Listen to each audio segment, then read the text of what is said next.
नमस्कार दोस्तों, यहाँ पर हम बात करेंगे कि किस तरीके से बीटेक डिग्रीधारी जो है वो जेईएन तक नहीं बन सकते काफ़ी सारे स्टेट्स में, और क्यों नहीं बन सकते, उनके क्या कॉन्ट्राडिक्शन है, इन सब के बारे में हम बात करेंगे। साथ ही बच्चों ने हैशटैग चलाया है ट्विटर पे, allow BTech in UP JE करके। तो यहाँ पर हम देखेंगे इंजीनियरिंग ग्रेजुएट्स भी जेईएन नहीं बन सकते, तो क्या बनेंगे अब इंजीनियरिंग ग्रेजुएट्स। तो यहाँ पर सारी बात हम देखेंगे क्या है।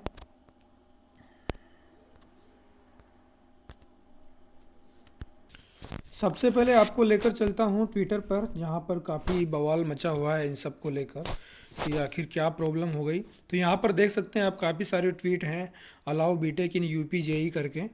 तो बहुत ज़्यादा ट्वीट्स यहाँ पर देख सकते हैं कि इसमें क्या क्या है। मेरी गलती है कि यूपी में रहता हूँ, फिर इंजीनियरिंग है कि दूसरी वो गलती है, यूपी में डिग्री होल्डर अभियंता हर वर्ष हज़ारों की संख्या में पास होते हैं, पर इनके पास जॉब के अवसर यूपी जैसे प्रदेश में ना के बराबर होते हैं। देख सकते हो काफ़ी सारे ट्वीट्स यहाँ पर हैं, बेरोजगार इंजीनियर एसोसिएशन के भी हैं, काफ़ी सारे स्क्रीनशॉट वगैरह देख सकते हो आप। तो सब कुछ हम डिस्कस करेंगे कि प्रॉब्लम क्या है, कहाँ पर मेन इश्यू, क्यों इनको अलाउ नहीं किया जा रहा है, सब के बारे में हम बात करेंगे। तो काफ़ी सारे ट्वीट यहाँ पर हैं, आप देख सकते हैं। सबसे पहले आपका ध्यान आकर्षित करना चाहूँगा एक लेटर की तरफ, जो कि लिखा गया है यूपी गवर्नमेंट के कुछ मंत्रियों को, मुख्यमंत्री सहित है। तो यहाँ पर देख सकते हैं माननीय श्री योगी आदित्यनाथ जी को लिखा गया है, केशव प्रसाद मौर्य जी को, दिनेश शर्मा जी को लिखे गए हैं। तो इसमें क्या विषय इन्होंने लिखा है वो भी देख लीजिएगा।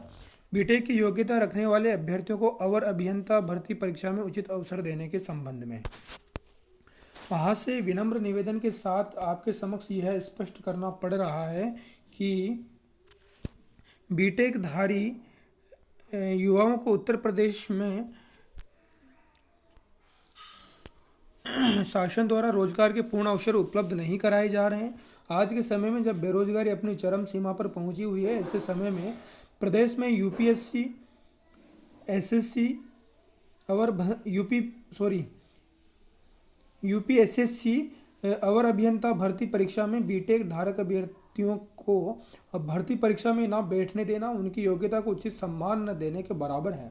हम शासन का ध्यान इस ओर आकृष्ट करवाना चाहते हैं कि वर्ष 2013 के भर्ती 6 साल बीत जाने के उपरांत वर्ष 2019 में सम्मिलित राज्य अभियंत्रण सेवा सहायक अभियंता भर्ती परीक्षा का आयोजन उत्तर प्रदेश लोक सेवा आयोग द्वारा किया गया, परंतु उसमें भी मात्र 712 पदों की भर्ती के विज्ञापन दिया गया। विभागीय नियमावली के अनुसार अवर अभियंताओं में सहायक अभियंता के पद पर प्रोन्नति हेतु तकरीबन 50% सीटों पर आरक्षण का प्रावधान। अब यहाँ पर आप देख सकते हैं कि जो जेईएन होते हैं उनको डायरेक्ट 50% जो आईएन की सीटें उन पर प्रमोट कर दिया जाता है, जबकि बीटेक होल्डर्स है उनके लिए जेईएन में अलाउ तक नहीं है। इस तरह एक तरफ प्रोन्नति हेतु सहायक अभियंता की रिक्तियों को भारी संख्या डिप्लोमा धारकों द्वारा भरा जा रहा है, तो दूसरी तरफ अवर अभियंता परीक्षा में बीटेक धारकों को परीक्षा देने से रोका जा रहा है। तो यहाँ पर इस तरीके से आप देख सकते हैं, सीधा सीधा प्रॉब्लम यही है कि जेईएन को क्यों, जेईएन में बीटेक होल्डर को क्यों अलाउ नहीं किया जा रहा है। तो यहाँ पे और भी लिखा है, दूसरे राज्यों का भी इसमें इन्होंने कोट किया है। अनेक राज्य जैसे राजस्थान, मध्य प्रदेश, हरियाणा, आंध्र प्रदेश, हिमाचल प्रदेश और अरुणाचल प्रदेश में भी अवर अभियंता या कनिष्ठ अभियंता में बीटेक धारक जो है वो योग्य माने जाते हैं, जबकि उत्तर प्रदेश में उन्हें अयोग्य करार दिया जाता है। वहीं केंद्र सरकार की परीक्षाओं की बात करें तो एसएससी जेई ले लो, रेलवे द्वारा आयोजित आरआरबी जेई तथा अन्य सरकारी विभागों व उपक्रमों में भी हमेशा बीटेक को उनकी तकनीकी दक्षता के अनुरूप मान्यता मिलती है, जबकि यहाँ पर नहीं दे रखा है। और राज्य की भी बात करें तो लखनऊ मेट्रो रेल कॉरपोरेशन और नोएडा मेट्रो रेल कॉरपोरेशन है, वहाँ पर भी बीटेक अलाउ है, जबकि यूपी यूपीपीएससी में क्यों अलाउ नहीं है। तो जब पॉलिटेक्निक कॉलेज में लेक्चरर के पदों पर भर्तियां होती है तो उनकी योग्यता बीटेक की रखी जाती है,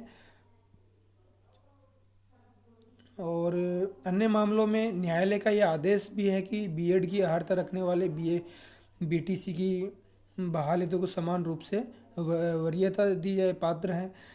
और इस तरीके से यही बात रखी है। और अंत में है, माननीय से निवेदन है कि इस विषय को समय रहते हल करने की कृपा की जाए। जटिल मुद्दे के बारे में गंभीरता से विचार विमर्श करें। इसके लिए हम सब आपके विशेष आभारी रहेंगे। निवेदक उत्तर प्रदेश के समस्त बीटेक धारक अभ्यर्थीगण। तो ये यहाँ पर देख सकते हैं कि किस तरीके से प्रॉब्लम आ रही है, बीटेक को क्यों अलाउ नहीं किया जा रहा है जबकि किया जाना चाहिए। और वहीं आईएन की बात करें तो आईएन में भी 50% रिजर्व सीट जो है वो रिजर्व कर दी जाती है जेईएन के लिए, ताकि उनको प्रमोट करके आईएन बना दिया जाए। बाकी जो 50% बचती सिर्फ उन्हीं के लिए बीटेक होल्डर एलिजिबल हैं। तो एक बड़ी नाइंसाफ़ी यहाँ पर है। और बाकी और भी देखते हैं। इस लेटर को ट्वीट पे हंसराज मीणा इन्होंने भी किया है। उत्तर प्रदेश टेक किया है माई योगी आदित्यनाथ को, government allow BTech students for junior engineer post. वहीं पे इस तरह से देख सकते हैं काफ़ी सारे ट्वीट यहाँ पर हैं।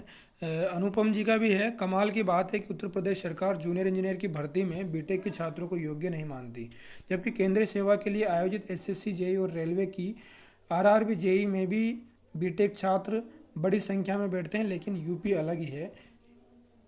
तो बेरोजगार युवा allow BTech in UP JE की मांग कर रहे हैं। यहाँ पर भी देख सकते हो यूपी में किस तरीके से क्या प्रॉब्लम्स आ रही है। उत्तर प्रदेश लोक सेवा आयोग अवर अभियंता भर्ती परीक्षा में बीटेक डिग्रीधारी ओवर क्वालिफाइड हो रहे हैं। वहीं देख सकते हो ऑनलाइन डेस्क, उत्तर प्रदेश में लाखों की संख्या में बीई और बीटेक की डिग्री धारक बेरोजगार है, उनकी सुध लेने वाला कोई नहीं। यूपी में तकनीकी डिग्री वालों के लिए सरकारी नौकरी बहुत ही मुश्किल हो गई है। मामला क्या है ये भी देख लीजिए, पूरा वही प्रॉब्लम है। तो काफ़ी सारी प्रॉब्लम्स यहाँ पर आ रही है और काफ़ी सारे स्क्रीनशॉट्स यहाँ पर देखने को भी मिल रहे हैं। साथ में ही एक बात और है यहाँ पर ये जो लेटर है कार्यालय मुख्य अभियंता उत्तर प्रदेश जो है, इसमें आप पॉइंट 2 जो है उसको देखेंगे तो उसमें क्या है, सहायक अभियंता पदोन्नति की श्रेणी के कुल 613 पद एवं सहायक अभियंता सीधी भर्ती के 612 पद स्वीकृत है। तो 1225 टोटल पद हैं, इसमें से 613 पद जो हैं पदोन्नति के लिए दे दिए। तो अब यहाँ पर बीटेक वालों के लिए ऑप्शन कहाँ है, बीटेक वालों के लिए जो ऑप्शन है बहुत ही कम हो जाते हैं। और यहाँ पर भी आप देख सकते हैं कि एक और ये सूचना है यूपी की ही, जिसमें आरटीआई से इंफॉर्मेशन मांगी गई थी। तो उसमें देखो टोटल जो असिस्टेंट इंजीनियर की पोस्ट है 265 है, जिसमें से पदोन्नति के लिए 132 से 132 पोस्ट कर दी और 132 जो है वो डायरेक्ट भर्ती के लिए छोड़ी है। तो बीटेक होल्डर्स के लिए बचा कहाँ है कुछ भी, वो जेईएन के लिए वो अप्लाई नहीं कर सकते और आईएन के लिए उनकी पोस्ट आधी रह जाती है। तो वो क्या करें आखिर में। वहीं यहाँ पर ये भी देख सकते हो आप, ये भी सूचना के अधिकार जो आरटीआई एक्ट है उससे मांगी गई सूचना है, ये भूगर्भ जल विभाग की तरफ से। इसमें 24 कुल असिस्टेंट इंजीनियर की पोस्ट है, जिसमें 12 के पदोन्नति प्रमोट करते हैं जेईएन को और 12 के लिए रिक्रूटमेंट करवाते हैं। तो जेईएन के लिए आईएन के लिए या बीटेक होल्डर के लिए सिर्फ 12 ही पोस्ट बची 24 में से, बाकी की पोस्ट सिर्फ जेईएन से प्रमोट करके भर दी जाती है। इन सब को लेकर काफ़ी आक्रोश है युवाओं में और ट्विटर पे भी बहुत वार चल रहा है। JE post only for diploma holders क्यों कर रखा है, UP JE only for diploma के लिए क्यों चला रखा है। तो काफ़ी सपोर्ट में भी है, काफ़ी अगेंस्ट में भी है। वहीं पे ऐसा क्यों हो सकता है, तो काफ़ी ज़्यादा प्रॉब्लम्स है यहाँ पर। ये कुछ न्यूज़पेपर कटिंग्स भी है। इंजीनियरिंग डिग्री जेईएन की अर्हता नहीं है, हाईकोर्ट ने भी ऐसा कह दिया है। और इसमें हाईकोर्ट ने सीधा सीधा कह दिया कि सरकार को ही है नियुक्ति अर्हता निर्धारित करने का अधिकार, सिर्फ गवर्नमेंट जो डिसाइड करेगी वही होगा, बाकी आप कुछ नहीं कर सकते। तो यहाँ पर एक और चीज़ है जो देख सकते हैं, अवर अभियंता सिविल के पद पर सीधी भर्ती हेतु निर्धारित शैक्षणिक योग्यता के संबंध में ही है, ये भी यूपी से ही है।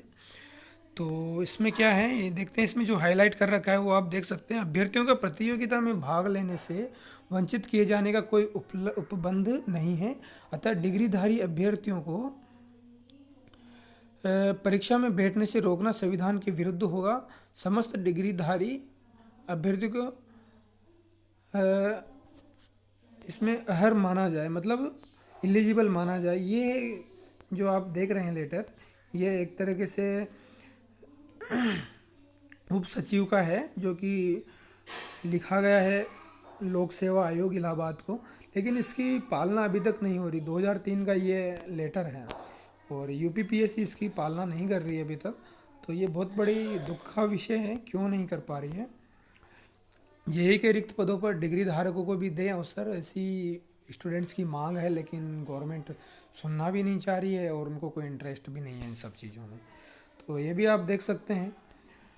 उत्तर प्रदेश लोक सेवा आयोग और यूपी जो अधीनस्थ सेवा चयन आयोग है, उसके द्वारा जूनियर इंजीनियर की जो परीक्षा कराई जाती है, बीटेक और बैचलर ऑफ इंजीनियरिंग डिग्री धारकों को अवसर दिए जाने की मांग उठाई है।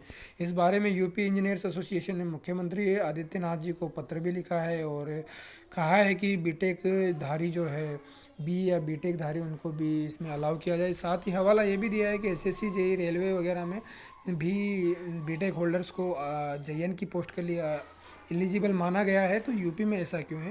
साथ ही ये भी बताया गया है कि राजस्थान, मध्य प्रदेश, बिहार, छत्तीसगढ़, झारखंड, हरियाणा, आंध्र प्रदेश, महाराष्ट्र, कर्नाटक, हिमाचल प्रदेश, इन सब जिलों में इन सब राज्यों में भी जूनियर इंजीनियर के लिए बीटेक एलिजिबल हैं। और यहाँ पर ये भी देख सकते हो कि एक संघ ने हस्ताक्षर अभियान भी चलाया है इन सब के लिए। और तो इस तरीके से ये काफ़ी ज़्यादा प्रॉब्लम्स की बात यहाँ पर रही है और ट्विटर्स पे काफ़ी ज़्यादा चीज़ें यहाँ पर देखने को मिली है।